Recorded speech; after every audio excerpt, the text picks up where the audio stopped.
स्वराज्याच्या धगधगता निखारा धर्मवीर छत्रपती संभाजी महाराज यांच्या पराक्रमाचा, त्यागाचा इतिहास आत्ता लोकांसमोर येत आहे.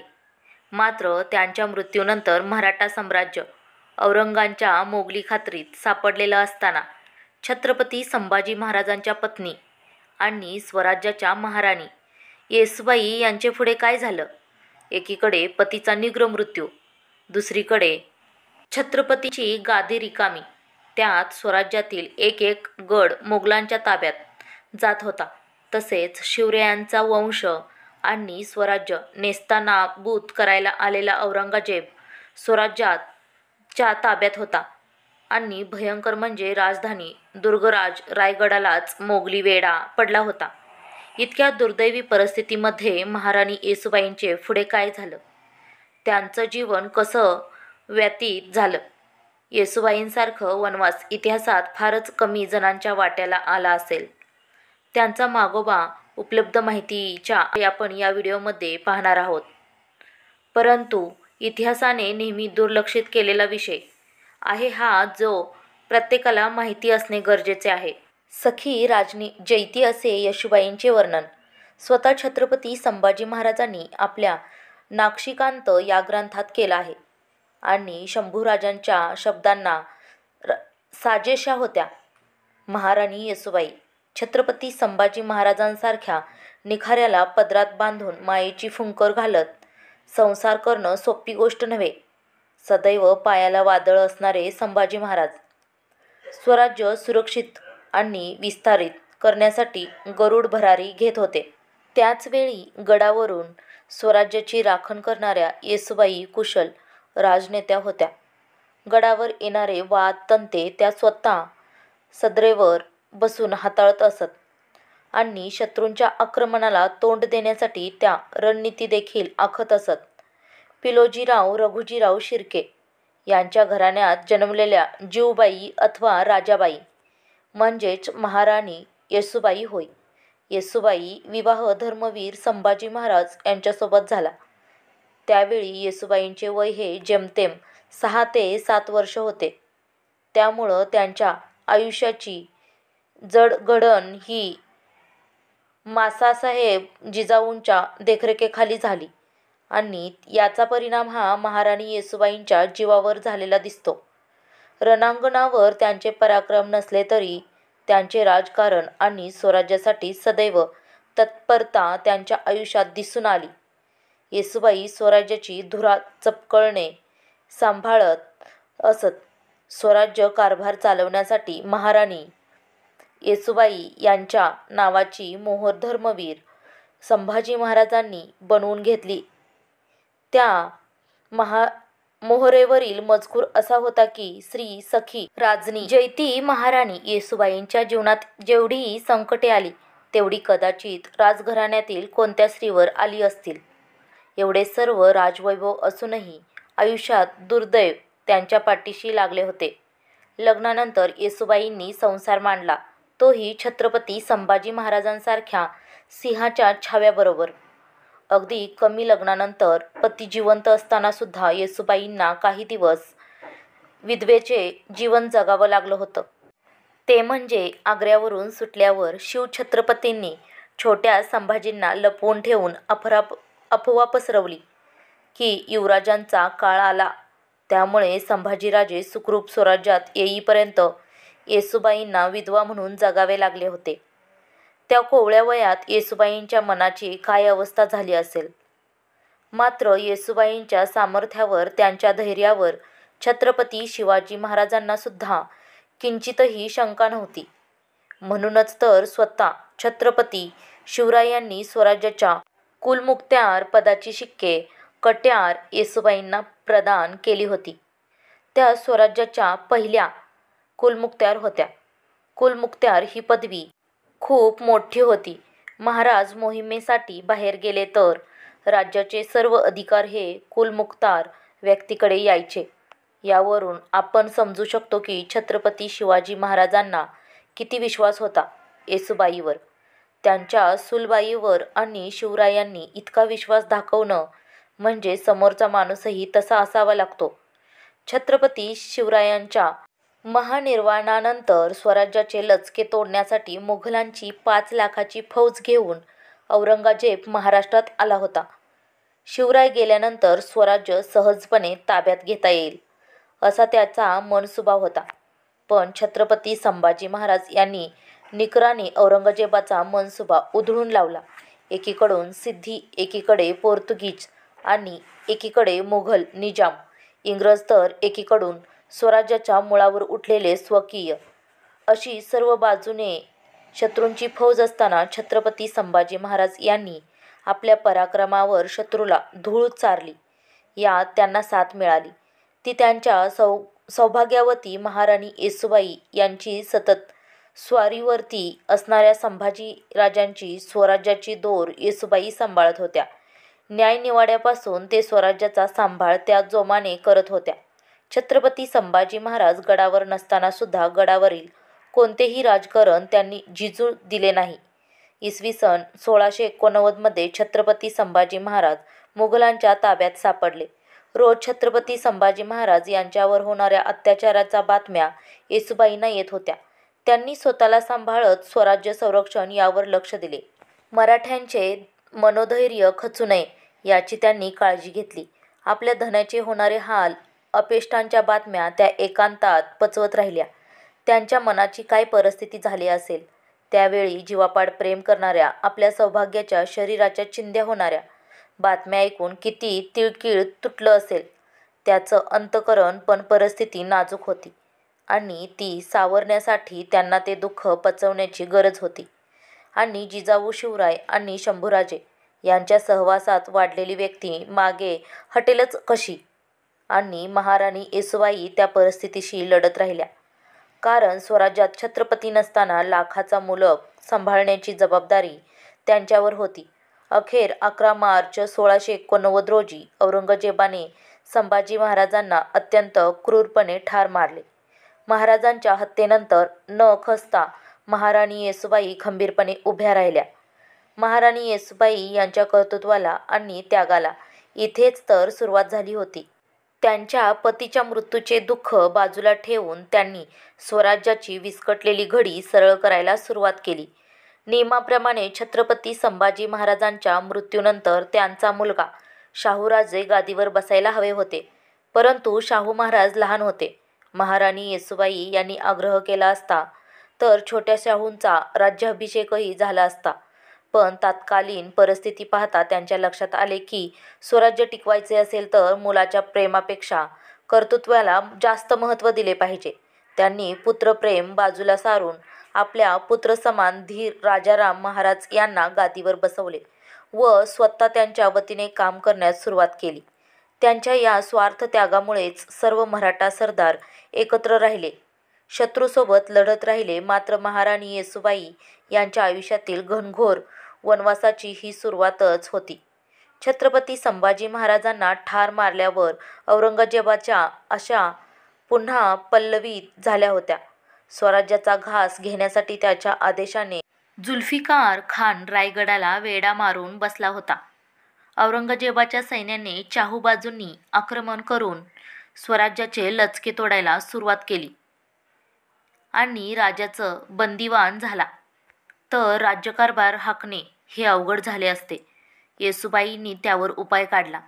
त्यांनी राजाराम महाराजांना सुचवले की त्यांनी रायगडाच्या वेढ्यातून बाहेर पडायचे, जिंजीच्या किल्ल्यात तळ ठोकावा व रायगड वेढ्यात अडकल्याने संपूर्ण राजधानी जिंजीला हलवावी. स्वराज्याचा खजिना मोगलांच्या हाती पडता कामा नये अशी सोय करावी. असे केल्याने रायगडाचे महत्त्व कमी होऊन त्या वेढ्यातून औरंगजेबाला फारसे काही गवसणार नाही. म्हणजे स्वराज्य राखण्यासाठी त्या स्वतःला तोफेच्या तोंडी द्यायला तयार होत्या. कल्पना बिनतोंडी होती. पण वहिनीला आणि छोट्या शाहूला वेड्यात एकटे सोडून निघून जाणे हे राजारामांना पटत नव्हते. पण येसूबाईंनी राजाने नात्यापेक्षा कर्तव्याला जास्त महत्त्व दिले पाहिजे हे त्यांना पटवून दिले. अखेर जड अंतकरणाने छत्रपती राजाराम महाराजांनी रायगड सोडला आणि मग येसूबाईंच्या सत्व परीक्षेला सुरुवात झाली. स्वराज्यासाठी इतकं मोठं त्याग करायला महाराणी येसूबाई सज्ज झाल्या आणि होणारच. धर्मासाठी आऊसाहेबांच्या आणि आबासाहेबांच्या स्वराज्य खातर 40 दिवस नरक यातना सहन करत देहाची लत्तर करणाऱ्या छत्रपती संभाजी महाराजांच्या पत्नी होत्या. त्या खंबीर होत्या. म्हणूनच शंभूराजे रक्त आटवून महिने दादा शत्रूंसोबत लढा देऊन स्वराज्य संवर्धित करू शकले होते. राजाराम महाराज रायगडावरून यशस्वी निसटल्यावर येसूबाईंनी तब्बल 8 महिने दुर्गराज रायगड झुंजवला. इकडे राजाराम महाराज सुद्धा जिंजीत अडकल्याने मदतीच्या आशा धुसरक होतील त्यात कपटी औरंग्याने फितुरांच्या मदतीने रायगडावर जोरदार प्रहार सुरू केले. परंतु मराठ्यांच्या ऊर्जेचा उगमस्थान असलेला शिवशंभूंचा दुर्गराज रायगड तो शत्रू समोर नमकेलच कसा. महाराणी येसूबाईंनी 8 महिने निकराने किल्ला लढवला. मात्र स्वराज्याला फितुरी नावाची कीड लागली होती आणि या आपल्याच माणसातील फितुरांनी पुन्हा दगा केला. त्यामुळे गड लढवणं कठीण होऊन बसलं. त्यामुळे महाराणी येसूबाईंनी जुल्फिकार खाना सोबत बोलणी करून आणखी जीवितहानी टाळण्यासाठी दुर्गराज स्वराज्याची राजधानी शिवशंभूंचा रायगड मोगलांच्या स्वाधीन करण्याचा निर्णय घेतला. येसूबाई आणि शाहू महाराजांसहित गडावरील इतर मंडळीस अटक केली गेली. येसूबाईंना शिवरायांची शिकवण होतीच की प्रसंगी गड किल्ले शत्रूला द्यावेत, पण स्वराज्य राखावे गेलेले किल्ले लढून परत मिळवता येतात, पण गेलेले स्वराज्य परत मिळवता येत नाही. शत्रूंनी बंदी बनवले तरी सुटता येते हा इतिहासाशी शिवरायांनी घडवून येसूबाईंसमोर आदर्श ठेवला होता. परंतु दुर्दैवाने येसूबाईंना त्यांच्यासारख्या युक्तीने स्वतःची सुटका करून घेता आली नाही, कारण शिवरायांचे कारनामे हे शिवरायांशिवाय इतरांना जमणे खरंच कठीण. त्यानंतर महाराणी येसूबाई, शाहू महाराज आणि त्यांच्यासोबत अटक मंडळी होती. त्यांना सोडवण्यासाठी मराठ्यांकडून किंवा छत्रपती राजाराम महाराजांकडून प्रखर असे प्रयत्न झालेले दिसत नाही. शंकरराजे महाडिक यांच्याकडून मात्र खूप प्रयत्न झाले होते. मात्र त्यांचा हवा तसा परिणाम झाला नाही.